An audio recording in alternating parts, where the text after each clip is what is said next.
my subject tonight is the cry Mi of a tema lost esta soul. noche es The cry el clamor de of a lost una soul. alma perdida. And this is an El amazing clamor de chapter. un alma perdida. Este es un maravilloso capítulo. No tengo tiempo y tampoco tengo intención de ir en detalles, pero es un capítulo que está lleno de conversiones, muchas conversiones, si pudiera decir, es un capítulo de los milagros. Muchos milagros han sucedido en este maravilloso capítulo 16 de Hechos de los Apóstoles. Si pudiera mencionar unos cuantas de las conversiones que podemos encontrar en este capítulo. El primero es de esta mujer que vendía telas, y dice: el Señor abrió su corazón mientras ella escuchaba la palabra del Señor Jesucristo. La segunda conversión habla de una jovencita, de una mujer que adivinaba, que daba la fortuna. Ella hacía mucho dinero para sus maestros, y también ella encontró al Señor Jesucristo. Y después tenemos al hombre del cual nos vamos a preocupar en esta noche, el carcelero. Y es muy interesante, y estoy seguro que no necesita que yo les recuerde que estas tres conversiones tú puedes ver toda clase de personas, hombres, mujeres, jóvenes, ancianos, todos están aquí. Y tú puedes ver que con Lidia, mientras el Señor abría su corazón, ella fue salva, y su casa también, sus sirvientes escucharon el Evangelio. Y ellos encontraron al Señor. Y la señorita se arrepintió y encontró al Señor. Se arrepintió de sus pecados. En vez de decir la fortuna y tener un espíritu de adivinación, ahora ella estaba libre. No hay más grande libertad que esta. Y ahora el carcelero también fue salvo. También él y su casa, ciertamente, con sus hijos, con sus sirvientes, pero una vez más, toda su familia. No que debido a que él es salvo, toda la familia es salvo, sino que la salvación es para individuos, la salvación es personal. Entonces cada uno de ellos vino a encontrar al Señor mientras ellos escuchaban el Evangelio siendo explicado a ellos a través de los apóstoles. Es como les dije, es un capítulo lleno de conversiones. No es que son personas que hayan encontrado al Señor desde el comienzo, sino que es interesante que estas personas llegaron a ser los primeros miembros de la iglesia local de Filipos. Los primeros miembros, tú puedes ver que hay una variedad de ellos, como que el Evangelio tenía que ser predicado a todas las criaturas, a cada uno que puede escuchar, tiene que escuchar el Evangelio para encontrar salvación y para encontrar el camino de la salvación y encontrar sus pecados perdonados.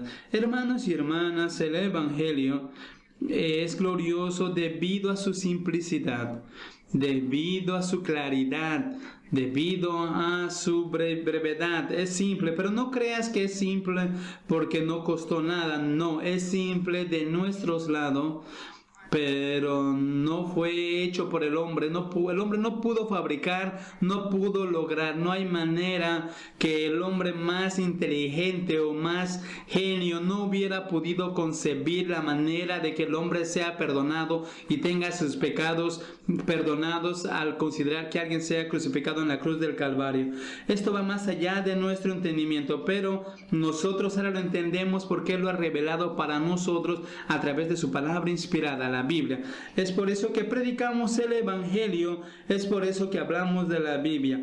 Como les dije, mi intención no es ir en detalles de lo que va a pasar, sino porque este es un versículo muy conocido. Entonces voy a llamar su atención en estos dos versículos, los cuales les mencioné, el 30 y el 31.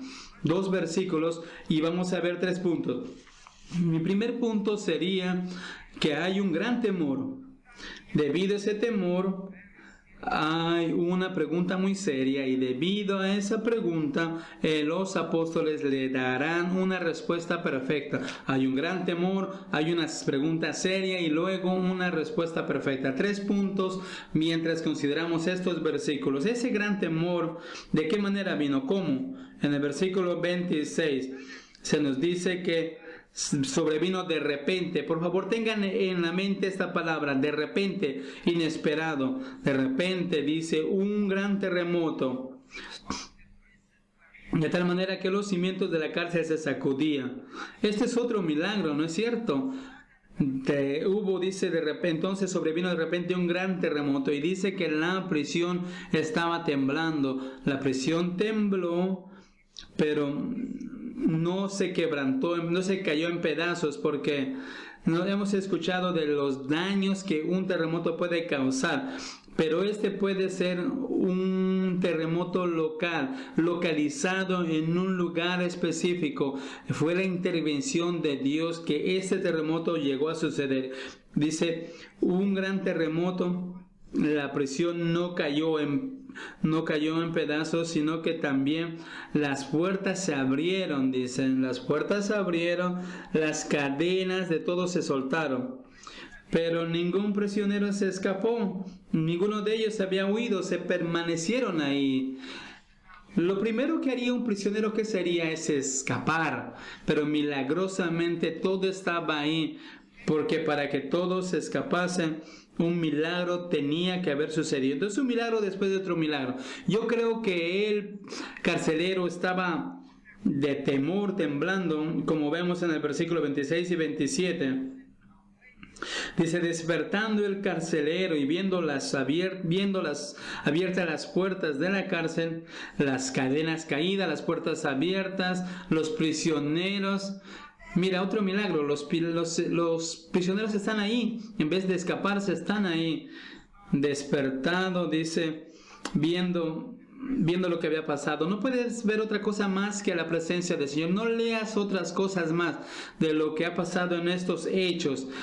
El resultado de este terremoto, podemos ver que este hombre repentinamente se da cuenta de que esto ha sucedido y no ha sucedido a través de otro poder, sino solamente del poder de Dios. De esta manera tenemos que verlo. Dice que él tenía que responder con su vida por los prisioneros. Si los prisioneros se escapaban, él sería echado y tendría que ser públicamente atado al cepo al día siguiente. Es por eso que él sabía el resultado de su vida. Es por eso que en el versículo 28 Pablo lo detiene.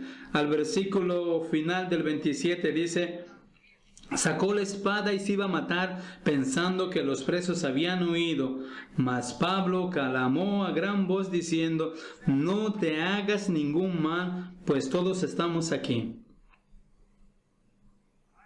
Hermanos y hermanas, el carcelero, debido a lo que había sucedido, si los prisioneros se habían escapado, ellos habían visto las puertas abiertas, ellos no se habían dado cuenta de que ellos no se habían escapado. El carcelero no se había dado cuenta de que ellos no se habían escapado. Él prefería morir en vez de caer en esa gran vergüenza. Cuando yo leo este versículo me recuerdo lo que Jonás, el profeta Jonás, dijo en el capítulo 4, ahora para mí es mejor morir que vivir. Pero la gran pregunta aquí es, yo quiero que en su mente y en mi mente nos movamos de lo que está pasando al carcelero.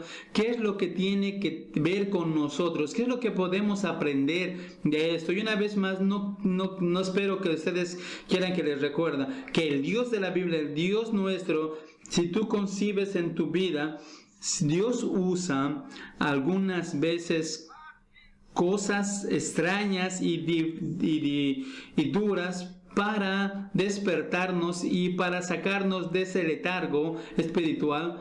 Utilizan diferentes clases de peligros para despertarnos.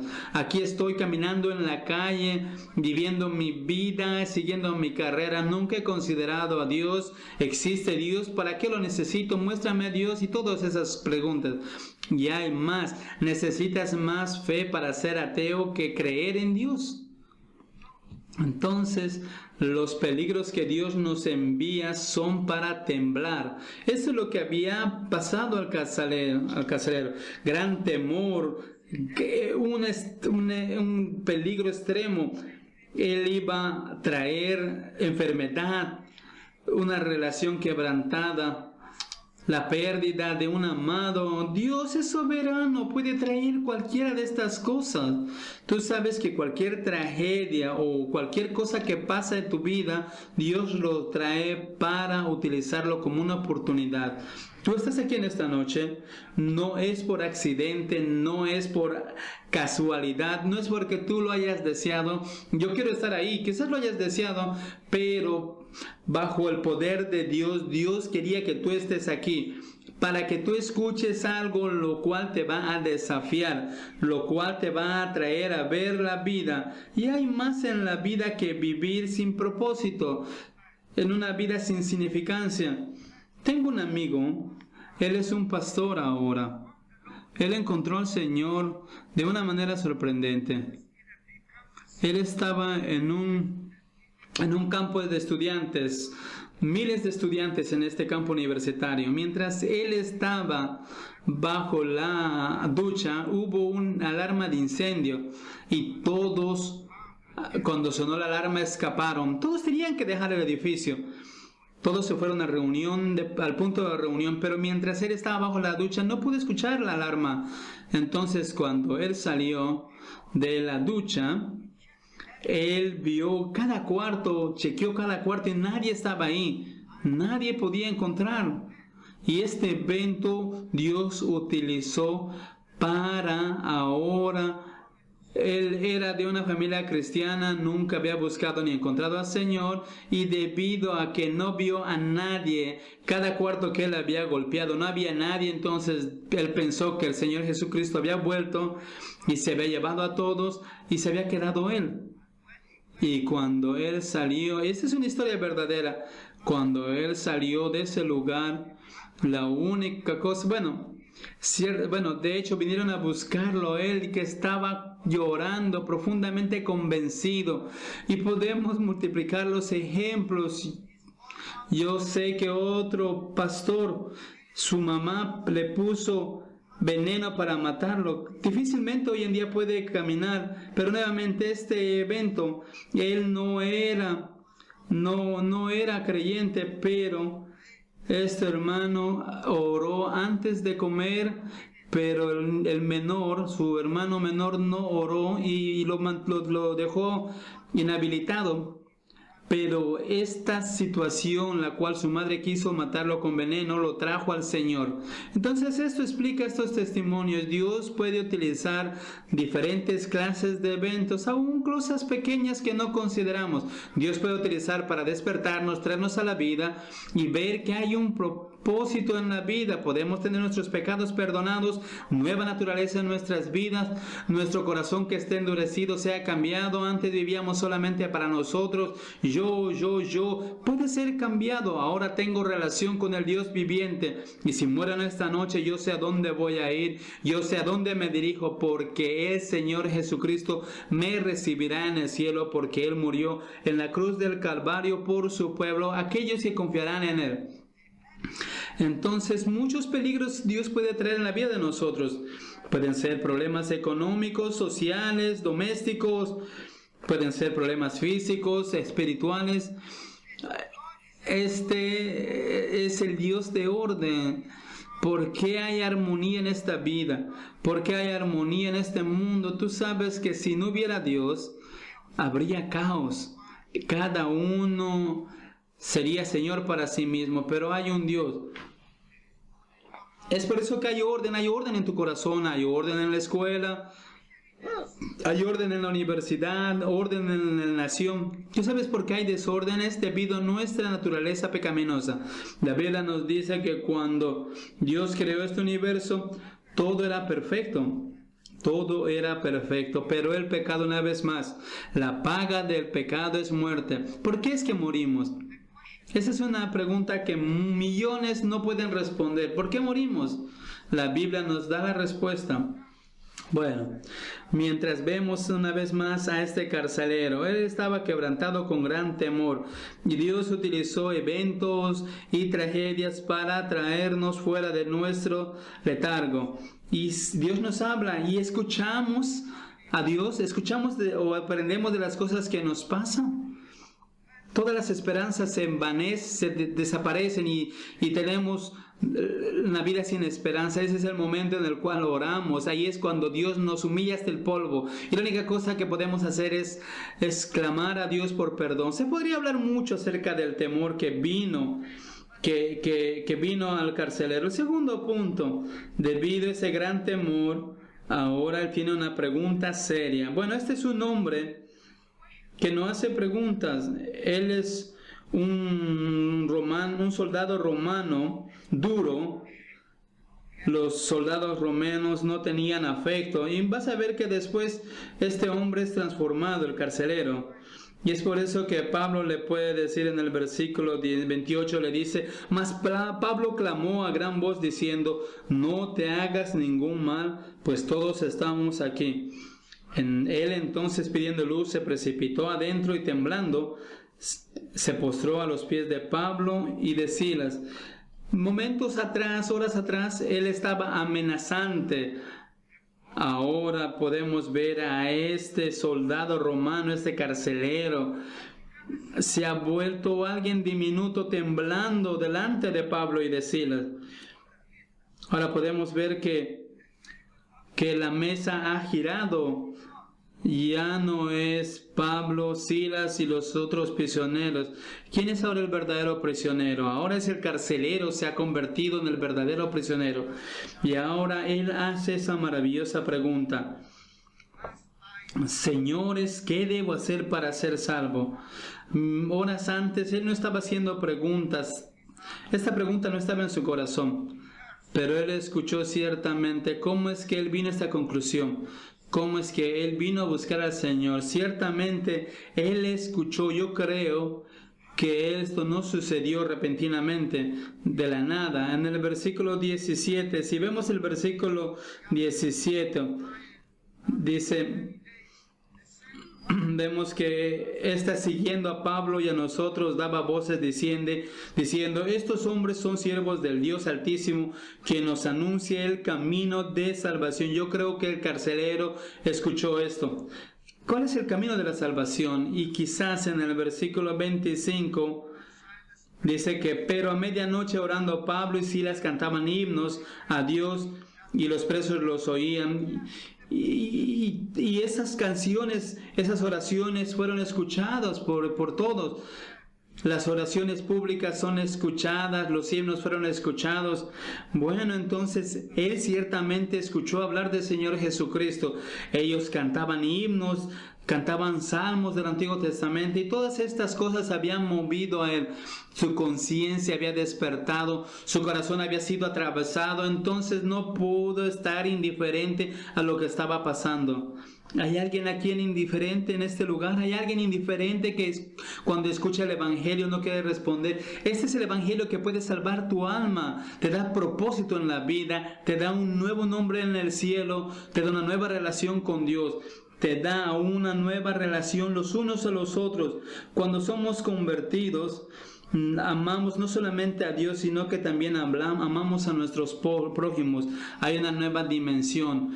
La relación vertical y horizontal ha cambiado completamente. Ahora este hombre es cambiado completamente. Yo no creo, una vez más les digo, que este hombre hizo la pregunta: ¿qué es lo que tengo que hacer para ser salvo? Sino porque él quería salvarse su cuello, sino que ¿por qué hace esa pregunta? Porque los prisioneros están ahí, no se han escapado. Pablo le puede decir: mira, aquí estamos todos, no te hagas daño, estamos todos aquí. Debido a que su conciencia está profundamente convencida, él se ha dado cuenta que él necesita el perdón de sus pecados, necesita ser desafiado. Entonces, temblando, va delante de Pablo y Silas y les dice: ¿qué debo hacer para ser salvo? Ser salvo significa ser rescatado de la condenación pendiente que tenemos.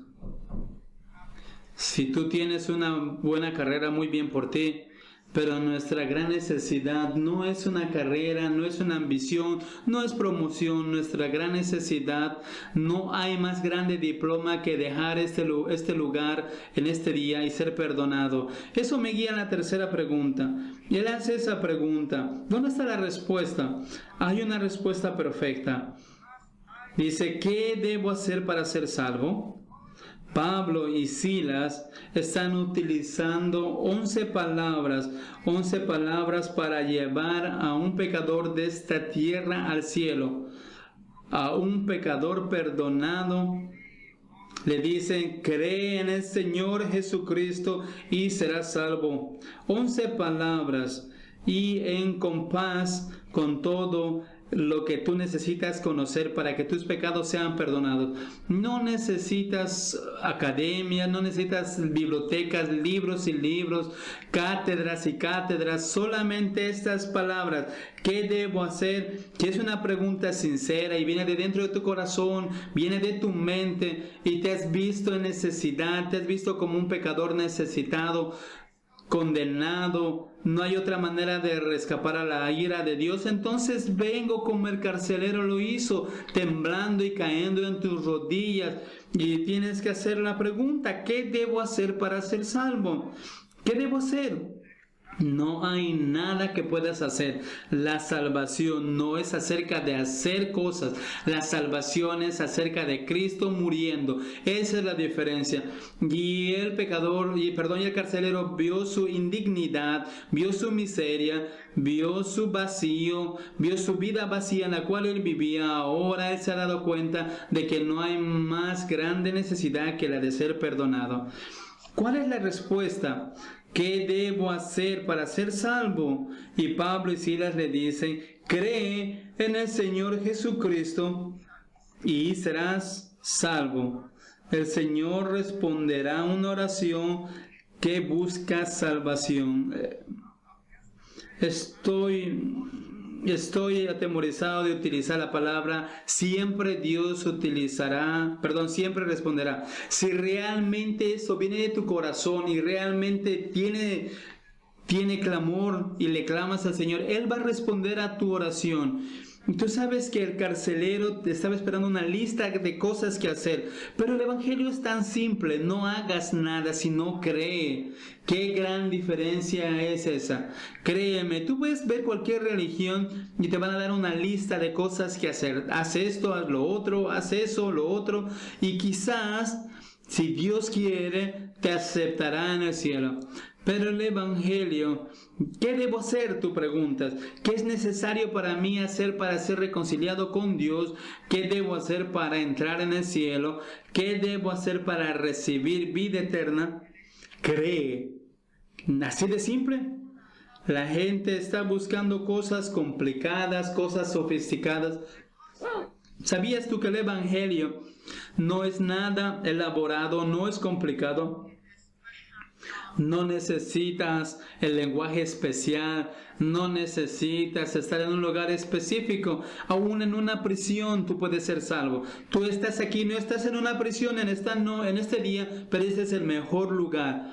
Y nada debe intervenir o interferir entre tú y Dios. Solo dos cosas es necesarias para que un pecador sea salvo: Dios y el pecador. No hay intermediarios, no hay mediador, a excepción del Señor Jesucristo, y no hay tercera parte. Si realmente tú lo estás sintiendo y crees que Jesucristo ha muerto en la cruz del Calvario para redimir pecadores, la Biblia dice, tú serás salvo. Esa es la certeza, la seguridad. ¿Lo has visto? Dios lo está haciendo. No lo puedo hacer. Desearía hacerlo. Desearía ir a tu corazón y atravesar tu corazón, hablar a tu mente o escribir tu nombre en el cielo, lo haría. Pero no tengo toda esa autoridad para hacerlo. Lo siento, soy frágil. Si estas pocas palabras te pueden ayudar para encontrar al Señor, alabado sea el Señor. No necesitas ningún tiempo dado ni específico. Aún en medianoche puedes ser salvo. Es las 7 de la noche y puedes estar reconciliado con el Señor y tener tus pecados perdonados. Sí, cree. ¿Pero te has dado cuenta de algo? Cree en el Señor Jesucristo, hermanos y hermanas. en quién tú crees y en quién vas a creer, eso importa. Muchas personas creen en cualquier cosa. El objeto de tu fe es importante. Cree en el Señor Jesucristo. Podemos estar la noche hablando acerca de estas palabras. Señor Jesucristo. Señor, ¿qué significa? En el griego, cuando el carcelero dice Señor, literalmente es la palabra señores, maestros. Pero Pablo le dice, no hay otro Señor. Hay uno solo, el Señor Jesucristo. Aquel que creó el cielo y la tierra. Aquel que permanece y que está sentado en el cielo, aquel que puede llevar a un pecador al cielo, aquel que se sienta en el trono celestial, aquel que ha recibido toda la autoridad en el cielo y en la tierra, el Señor de señores. Hay algunas religiones que dicen Cristo era solamente un profeta, dicen. Tú ves, esta palabra Señor no es utilizada para un profeta. El Señor de señores y Rey de reyes. Ese es el significado. ¿Creer en quién? En el Señor Jesucristo, el único Señor, Dios quien nos ha creado. Y después dice, cree en el Señor Jesús. El nombre Jesús es un nombre de humillación. Dice, le darás el nombre de Jesús. Mateo dice, porque salvará a su gente de sus pecados. Este es el hombre el cual ha sido enviado para morir en la cruz, para pagar el precio de nuestros pecados. Oh Cristo, entonces Cristo es el ungido, ese es su oficio, esa es su autoridad, tiene su misión de redención, pagó por su pueblo y también tenemos su oficio. Él es el único de su clase. El nombre Cristo significa el ungido, el Mesías, el único de esa clase. No hay otro Salvador ni en el cielo ni en la tierra. Entonces yo vengo a Él en este día, voy al Señor Jesucristo, recibo el perdón de mis pecados. Creer no es hacerte una persona buena, no es tratar duro, no es cambiar y vivir mejor. Es como otras personas dicen, a partir de mañana voy a girar mi vida, voy a ser bueno. Creer, dicen, no es entender la Biblia. No, claro que sí. Mientras tú crees en el Señor Jesucristo, tú estudias la Biblia y Dios te dará y te concederá el entendimiento y la capacidad de entender la Biblia. No esperes a entender la Biblia. Aún para nosotros predicando la Biblia por muchos años, muchas veces tenemos dificultad para estudiar. Recordemos que este es el pensamiento de Dios impresa aquí. La mente de una persona que tiene que entender el pensamiento de Dios que trasciende para toda la eternidad, y creemos en su palabra. ¿Por qué? Porque Él nos dio su palabra, nos dio 66 libros y nos dice qué es lo que Dios ha hecho para nosotros para poder ser salvos. Creer es creer en una persona, no en buenas obras. Verdadero amor siempre es sacrificial.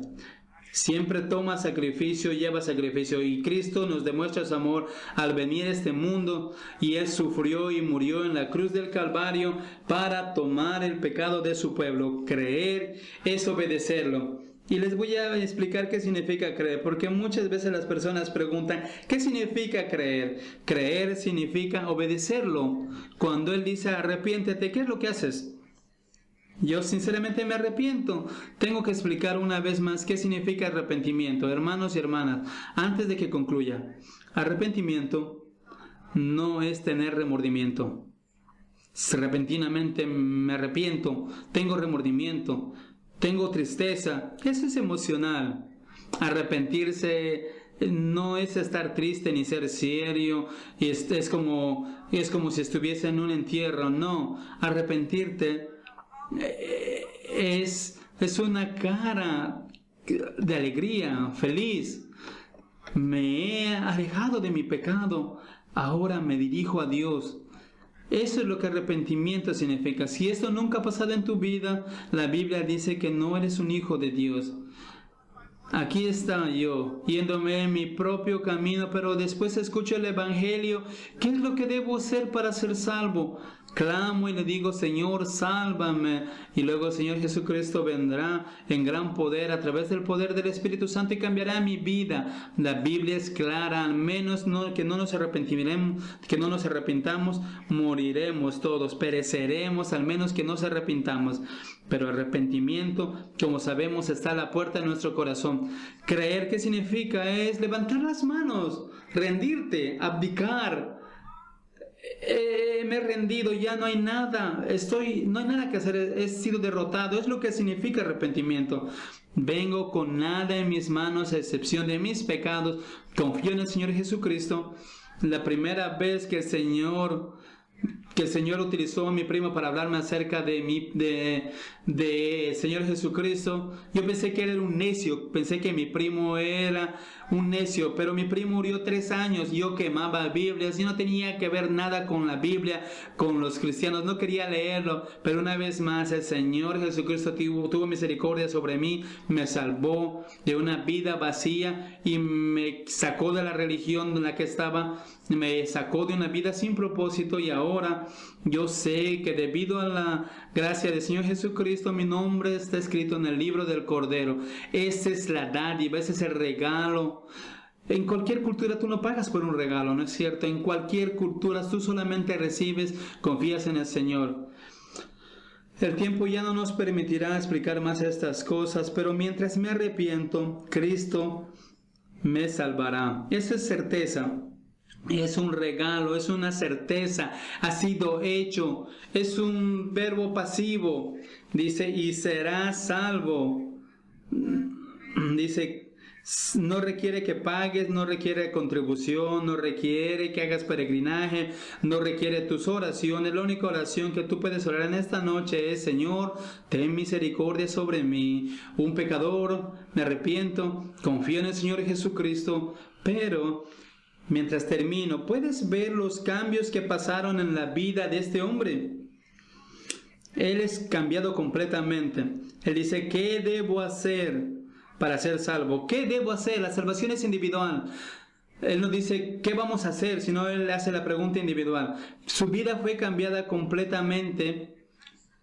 El perseguidor, el carcelero perseguidor, ahora se convirtió en un cuidador.